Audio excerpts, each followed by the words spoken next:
Hey, how's it going, everyone? I got a couple of messages from people asking me to review the watch that I wear. I was actually hesitant to do this review just because I got this watch while I was in Australia, and I didn't want to review something that you guys couldn't get a hold of. However, I contacted the company. By the way, it's SurfSect, which is an Australian watchmaking company, and they were really nice, and they got back to me really quick, and they said they ship internationally. So if you guys like this watch or any of the other watches that you see in this review, just check the sidebar on the right, and I'll put their contact information there. Anyways, before I get to this watch itself, I'm going to talk about some of my experiences about wearing a watch while traveling. When you're buying a watch, you're going to have several options for different band types. First option, and the most popular option, is leather, and it looks nice, and you're going to have more different options for different styles of leather band watch, and you can wear it in different environments with a t-shirt, jeans, or with a suit. The only problem with this is because it is leather, it takes some care, and if you don't take care of it, it can dry up and crack. Like you can see right here, this band's been worn through. And the second thing about it is the fact that it tends to hold and absorb water. So, I mean, if you're going to be going in the shower, going to the beach, or cooking, you're going to have to take this off. So, even though I like what leather band watches, if I'm not going to be doing something casual, if I'm going to be traveling, I'm not going to really wear one. The second option is a metal band watch. Now, they're stylish, and you can wear them in different circumstances, formal or casual, and they're really durable.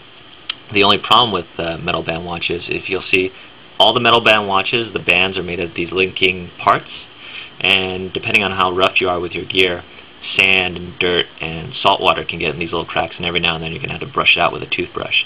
It's also a little bit heavier than a normal watch, and some people like me just don't like the feel of metal against their skin, so that's something to think about. I actually like rubber banded watches. The only problem with that is depending on the company and the styling, it's not suitable for every occasion. I mean, most rubber band watches tend to be that big round G-Shock looking sports style watch that you can wear when you're going about casually, but it tends to stick out if you want to wear it like a shirt and a tie. So I saw this watch, and I just kept coming back to the same surf shop when I was in Australia looking at the same watch, and just bit the bullet and bought this one. Quite like it. By the way, when you're shopping for watches, you're going to have two main choices between analog and digital. Analog looks a lot better. I mean, it just has this classic styling, and you're going to be able to wear it in more situations. It just looks nice. And plus, for example, I have a friend, he likes to go camping in the summer, and he likes to use his watch as a compass. If you're in the northern hemisphere, what you do is you point the hour hand at the sun, and then south will be exactly between the hour hand and 12 o'clock. So say the sun was this way, and then that would mean south would be at 1:30, which would make north at 7:30. If you're in the southern hemisphere, point 12 o'clock at the sun, and north will be exactly between 12 o'clock and the hour hand. So say we were in the southern hemisphere and the sun was this way, that would make north here at 1:30. So you learn something new every day, hey? So that's kind of like the advantage of having an analog watch. It just looks really nice. I prefer a digital watch just because it tends to have more uses. By the way, whether you get analog or digital, I strongly recommend that your watch has a light on it, because you're not going to know what environment you're going to be in. It's kind of nice just to see what time it is if you're in a movie theater, or if you're in a hostel room, or at a campsite. It's just nice to not have to reach for a flashlight to check what time it is. So make sure your watch has a light. Another thing is, SurfSect, all of their watches are water resistant up to 100 meters, and I would recommend you get a watch that is at least that water resistance, because that means you can go surfing in it. Water resistance just tells you like how far underneath underwater you can go. You can go a little bit farther than it, but I wouldn't recommend it just because that would void the warranty, and plus, I mean, you just don't want to wreck your watch. 100 meters is okay for up to surfing. If you're going to go diving, I would recommend at least 200 meters. This is your standard digital watch in the fact that you get normal time, stopwatch, an alarm. I also use my watch as an alarm in addition to my phone when I'm traveling. I don't want to carry a separate big old clunky alarm clock, so that's nice to have, which is why I have digital watches. Timer, which is showing how much time I have left for this video so I don't run over the YouTube 10-minute limit. Alternate time. By the way, if you're going to go to another country, set the primary time to the country you're in, and then alternate time to your time back home, so that way you can know what time it is, so in case you want to call home. And you also got, let's see, date and month, and the lighting option as follows. I really like this watch. Unlike most sports watches that have the big flagrant round G-Shock looking style. I like the fact that it's squared off. All my friends have commented on it. It's pretty subtle. The band has been, oh, by the way, the band is screwed in. If you'll look here, this is an old Casio watch I had as a kid. Most watches have a band that's held in by a spring-loaded bar. I don't like this. I've actually lost 2 watches because while doing outdoor activities, one time swimming and one time rock climbing, just the way my wrist bends, it's compressed this bar and then the band has come loose and I've lost the watch. So I actually don't like watches that are held in with a compression bar like this.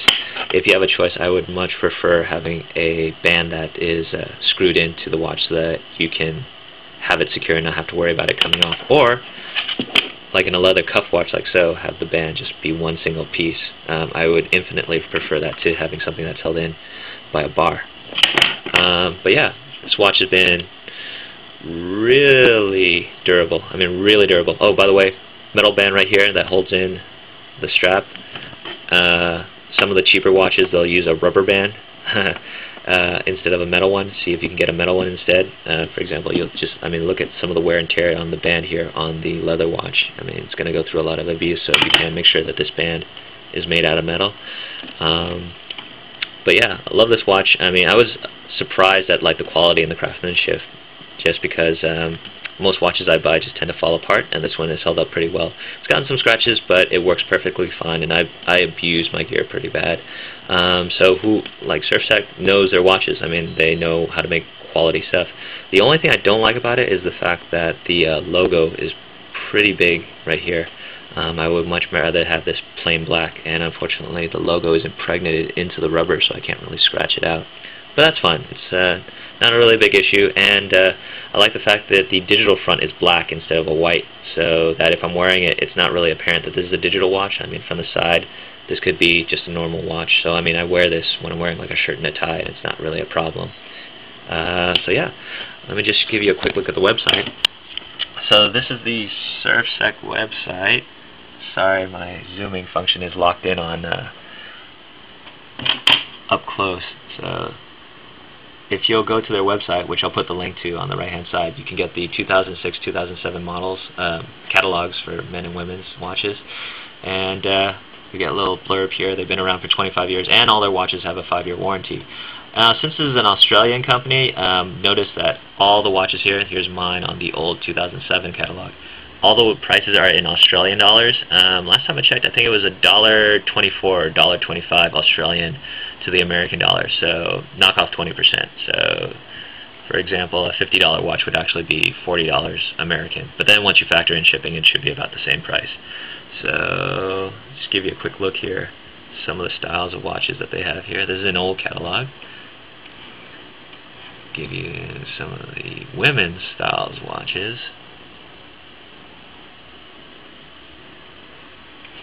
And if you email them, they'll give you the up-to-date current catalog. So, I mean, these are the ones that you can get right now. And I'm sure you can probably still get a hold of the older model watches as well.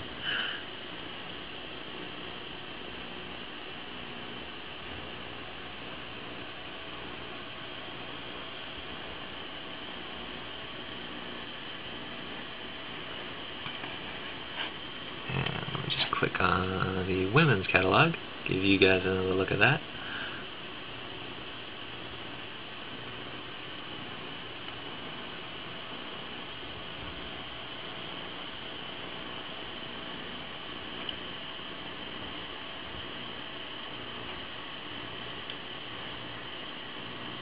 Yeah, that's about it. So that's my little blurb / review about watches, and in particular my SurfSect watch. I love it. If it breaks, I'm probably going to spend the money and have it fixed just because I like it so much. I mean, it's probably the best thing I got out of Australia as a souvenir. But yeah, great deal. For what you get and how much you pay, it's an incredible value. So if you're even remotely interested, I recommend that you go contact the company. The email and the contact information will be on the right-hand side. So yeah, thanks for watching, guys, and have a good day.